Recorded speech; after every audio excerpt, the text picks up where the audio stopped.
Hello everyone, and in this quick video what we're going to do is we are going to discuss how to make pickup measures.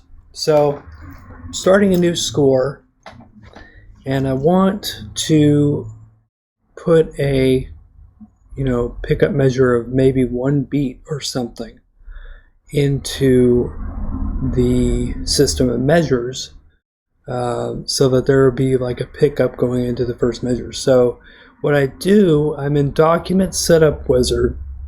I'm in the score settings. I've selected a time signature for this piece, which is 4/4. You select a key. I just chose C major. It's good. Specify tempo marking. That is whatever you want it to be. Either it'll show the tempo marking or it will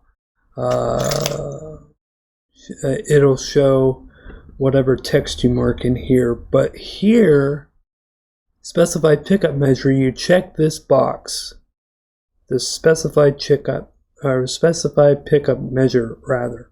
You check this box and you go to,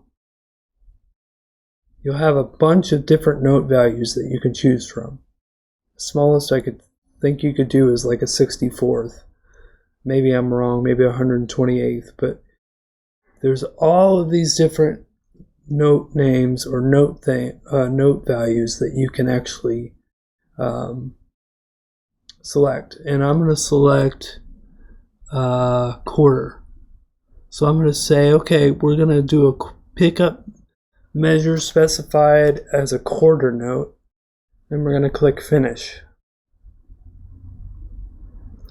Alright, so that's how we do it. We just have that one pickup measure. You notice it's going to be right there. And at the end, it's going to have this whole rest, but I'm only going to put 3 notes in there.